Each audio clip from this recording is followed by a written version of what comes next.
आंध्र प्रदेश के मंत्रालयम गांव में एक प्रसिद्ध संत हो गए जिनका नाम था राघवेंद्र स्वामी। क्या नाम था? राघवेंद्र स्वामी। राघवेंद्र स्वामी का एक शिष्य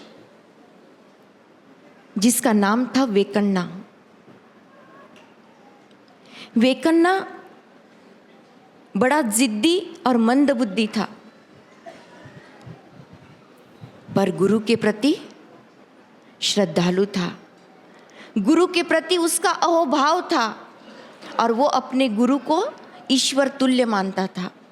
यहाँ पर जितने भी साधक बैठे हैं, मैं सबसे पूछना चाहती हूँ, पूछूं कि हम किसी और भगवान को देखते हैं क्या? बापू को ही मानते हैं ना, हमारे गुरु में ही सर्वस्व मानते हैं।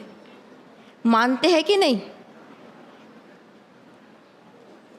ईश्वर कोई और नहीं है, हमने तो गुरु रूप में ईश्वर को पाया है। तो ऐसी उसकी श्रद्धा थी वेकन्ना की, खूब श्रद्धावान था अपने गुरु के प्रति। वेकन्ना गुरुकुल में शिक्षा पा रहा था। जब वेकन्ना की शिक्षा पूर्ण हुई और वेकन्ना को घर जाना था, पर घर जाने से पूर्व उसने अपने गुरु से आज्ञा मांगनी चाहिए। जब वेकन्ना अपने गुरु के पास आज्ञा लेने के लिए गया, तब वेकन्ना के गुरु राघवेंद्र स्वामी स्नान कर रहे थे। क्या कर रहे थे? स्नान। वेकन्ना आया, उसने प्रणाम किया अपने गुरु को, घर जाने की आज्ञा मांगी।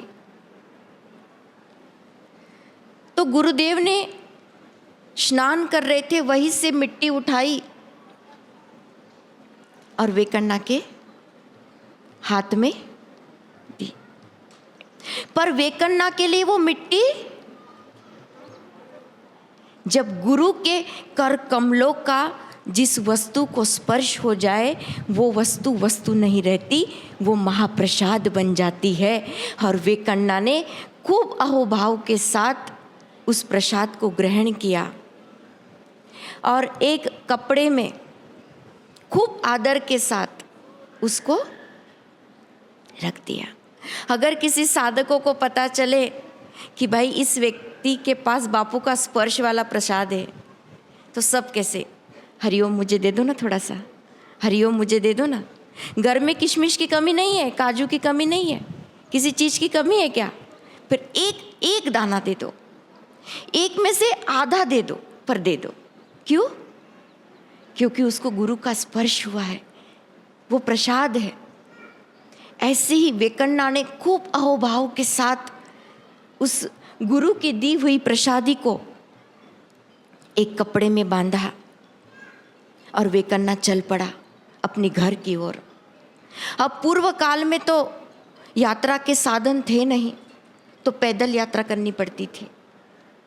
तो वेकन्ना पैदल यात्रा करते करते अपने घर जा रहा था। बीच में सायंकाल हुई, रात्रि होने वाली थी। तो वेकन्ना ने सोचा कि क्यों ना मैं थोड़ी देर आज इसी गांव में विश्राम कर लूं। रात्रि का समय था। उस गांव के एक ब्राह्मण के घर के बरामदे में वेकन्ना ने अपनी चद्दर बिछाई और विश्राम करना चाहा। जिस ब्राह्मण के बरामदे में वेकन्ना विश्राम कर रहा था, उसकी पत्नी गर्भवती थी और रात को मध्य रात्रि में उस माता को प्रसूति की पीड़ा होने लगी और वो जोर जोर से चिल्लाने लगी। ऐसे भी अनजानी जगह होने के कारण वेकन्ना को नींद नहीं आ रही थी। वो करवटें बदल रहा था। हमारा भी सबका अनुभव है, नई जगह जाते तो नींद जल्दी नहीं आती। तो वेकन्ना करवटें बदल रहा था, इधर से उधर, उधर से उधर। इतने में वेकन्ना क्या देखता है कि उस ब्राह्मण के घर की ओर एक ब्रह्म राक्षसी चलती हुई आ रही है, विकराल रूप ब्रह्म राक्षसी का।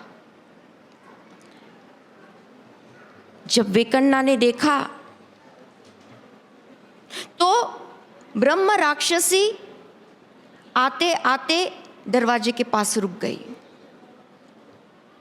क्योंकि जब वेकन्ना सो रहा था तो बाप गुरुदेव के स्पर्श के द्वारा जो मिट्टी की पोटली उसने बांधी थी वो उसने दरवाजे के पास रख दी थी।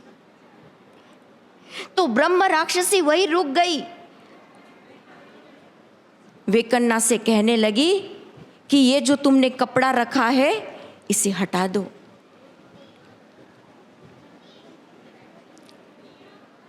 वेकन्ना समझ गया, उसने मना कर दिया कि मैं नहीं हटाऊंगा। ब्रह्म राक्षसी ने कहा कि तुझे जो चाहिए मैं लाकर दूंगी, पर तू इस कपड़े को हटा। तो वेकन्ना ने भी परीक्षा लेनी चाहिए कि कह तो रही है कि जो चाहिए लाके दूंगी। तो वेकन्ना ने कहा कि आप मुझे सोना लाके दो। क्या लाके दो? सोना। और उस ब्रह्म राक्षसी ने तत्क्षण सोना लाकर दिया। ब्रह्म राक्षसी ने कहा कि देखो, अब तो मैंने तुमको सोना भी लाकर दिया, अब तो तुम मुझे अंदर जाने दो। तब वेकन्ना ने उस पोटली को खोला और उसमें से थोड़ी मिट्टी उठाकर ब्रह्म राक्षसी के ऊपर छाट दिया। उसी समय ब्रह्म राक्षसी की सद्गति हो गई और वो देव स्वरूप उसका शरीर हुआ।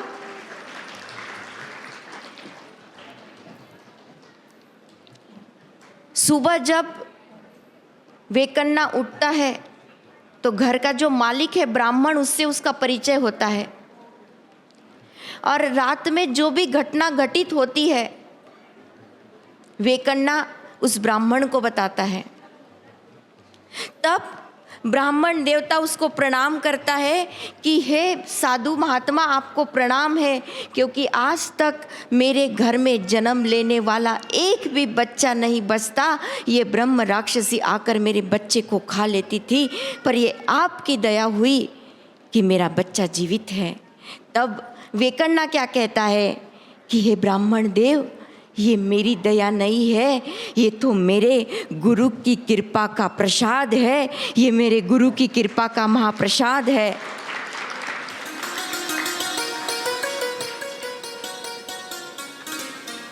ब्रह्मज्ञानी गुरु, ब्रह्मज्ञानी संत महापुरुष स्पर्श करते हुए जो मिट्टी देते हैं, उस मिट्टी से एक नवजात बालक की रक्षा होती है, एक ब्रह्म राक्षसी का कल्याण होता है। तो ऐसे सद्गुरु के अमृत वचन जो साधक श्रवण करते हैं, जो साधक उनकी आज्ञा पर चलते हैं, क्या उनका कल्याण नहीं होगा?